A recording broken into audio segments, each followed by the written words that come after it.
Entre los múltiples factores que llevaron a la ciudad de Detroit a declararse recientemente en una especie de bancarrota se encuentra el declive industrial, el endeudamiento excesivo, la mala gestión y el éxodo de 1.2 millones de residentes desde 1950. Sobre las implicaciones que tiene esta declaración de quiebra para Puerto Rico y las medidas que deben tomar tanto el gobierno como los ciudadanos para evitar que en la isla suceda algo similar, conversamos con el economista José Joaquín Villamil. Buenas noches y gracias por estar con nosotros. Buenas noches y gracias por la invitación. Estas palabras son bien comunes para los puertorriqueños. Éxodo de residentes, mala gestión, endeudamiento excesivo, declive industrial, son variables que tenemos en Puerto Rico también. Bueno, pero yo creo que hay dos cosas. La una es que hay que tener un poco de cuidado con las comparaciones, porque en el caso de Detroit, la pérdida de población es casi 2/3 partes de la población, o sea, tenía 1.800.000 personas y ahora tienen 700.000, o sea que es una pérdida de casi 2/3 partes. Aunque aquí hemos perdido... Aquí hemos perdido probablemente el 10% de la población. El problema, ese es uno. Lo otro que yo creo que es importante de lo de Detroit, hubo mal manejo, hubo exceso en la deuda, pero lo principal, la lección principal que podemos derivar de ahí, es que nadie tiene su lugar seguro en la economía como están las cosas en este momento. Y en el caso de Detroit, la competencia de los japoneses particularmente llevó a que la industria automotriz decayera en Estados Unidos por un tiempo. Y cuando los japoneses empezaron a fabricar automóviles en Estados Unidos, lo hicieron en otros lugares. Lo hicieron en Tennessee, lo hicieron en Kentucky, lo hicieron en Georgia, lo hicieron en un montón de otros sitios. Y un poco Detroit fue perdiendo su posición. Y yo creo que ese mensaje es el mensaje más importante. Entonces, lo que usted plantea es que nadie puede enfocarse en un segmento particular económico, seguro, es decir, como dirían en Carolina, donde yo me crié, poner todos los huevos en la misma canasta. Exactamente.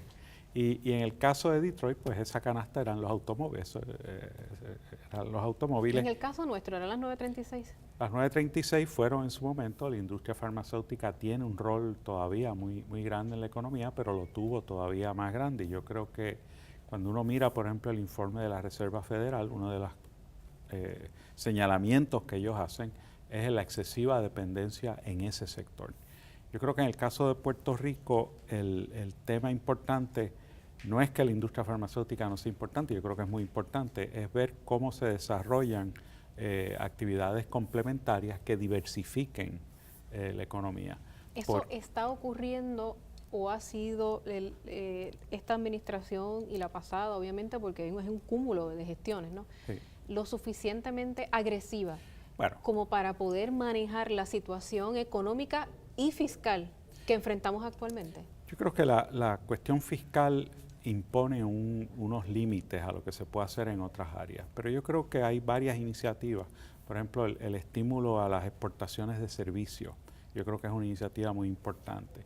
Yo creo que es una iniciativa muy importante el desarrollar las cadenas de abasto, lo que llaman los supply chains internas en Puerto Rico, o sea, que las empresas multinacionales se abastezcan en Puerto Rico.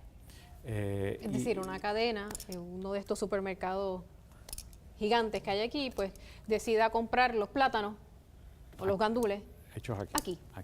Pero plátanos y gandules es una cosa, pero también hay productos manufacturados, hay servicios que se pueden comprar aquí que a lo mejor se están comprando afuera. Servicios de contabilidad, exacto, hay una gama de posibilidades para ayudarte a diversificar la economía. Y yo creo que el mensaje de Detroit es que tenemos que hacer eso porque no podemos perder la base productiva del país.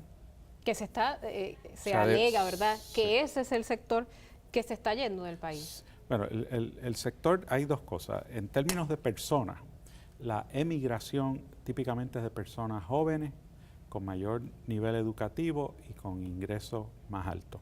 Y eso tiene unas implicaciones importantes porque, por ejemplo, en el caso de vivienda, son las personas jóvenes las que generan necesidad de vivienda.